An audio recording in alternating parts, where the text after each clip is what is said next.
महाराष्ट्र का रिजल्ट आपको ये बता रहा है कि आने वाला टाइम बहुत तेजी से करवट लेगा, खासकर राजनीति का। राजनीति में इतना तेज से उठा पटक होगा कि आप आइडिया भी नहीं लगा पाएंगे कि कौन किस पॉलिसी पे चलता था। यानी सब अपने अपने आइडियोलॉजी को चेंज करेंगे। जो बरसों से एक आइडियोलॉजी बना के चल रहे थे, वो आइडियोलॉजी अपना चेंज करेंगे। क्यों? अब उनको पता चल गया है कि जिस आइडियोलॉजी पर मेरे बाप दादा राजनीति किए हैं, उस आइडियोलॉजी को अगर हम कंटिन्यू करते हैं तो पतन हो जाएंगे। और कुछ लोग उस आइडियोलॉजी को छोड़कर पतन हो गए, जैसे कि समाजवादी पार्टी, कांग्रेस और शरद पवार की पार्टी। वैसे आरजेडी भी है, यानी लालू यादव की पार्टी। और बहुत सारे ऐसे एग्जाम्पल हैं जो बहुसंख्यक समाज को गाली देकर कुछ बांग्लादेशियों और रोहिंग्या को खुश करके वोट लेना चाहते थे। उन्हें पता नहीं कि वो रोहिंग्या बांग्लादेशी तभी तक आपको वोट दे रहे हैं जब तक उनको लग रहा है कि मेरा कोई लीडर नहीं है। जिस दिन उसका कोई अपना लीडर हो जाएगा, यानी बांग्लादेशी रोहिंग्या जैसा सपोर्टर, तो 100% आपके लात मारेंगे। कहां लात मारेंगे वो डजंट मैटर, लेकिन लात मारेंगे।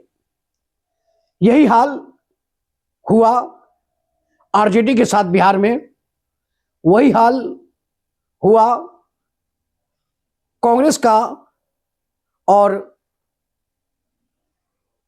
उदय ठाकरे, आदित्य ठाकरे और शरद पवार का महाराष्ट्र में। तो मान लीजिए और ये जान लीजिए कि आने वाले टाइम में जो जो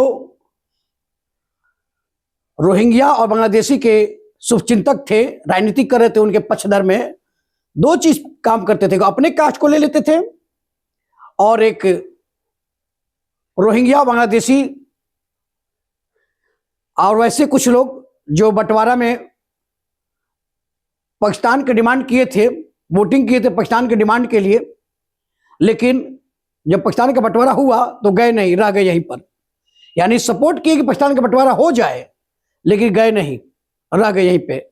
उस टाइप के लोगों का, राजनीति करने वालों का पतन होना निश्चित है।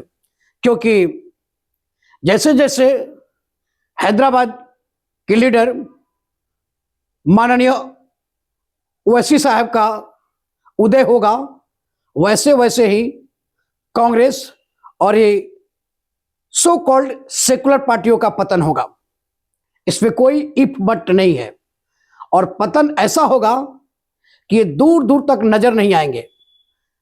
और ये सोचते हैं कि हम चादर चढ़ाने से या ईद पे पार्टी देने से या राम मंदिर को गाली देने से या हिंदुओं को अपमानित करने से, उनके फेस्टिवल का मजाक उड़ाने से, उन्हें बहुसंख्यक को ठुकरा कर ये रोहिंग्या बांग्लादेशी और पाकिस्तान में शिफ्ट होने वाले की सोच की वोट पालेंगे।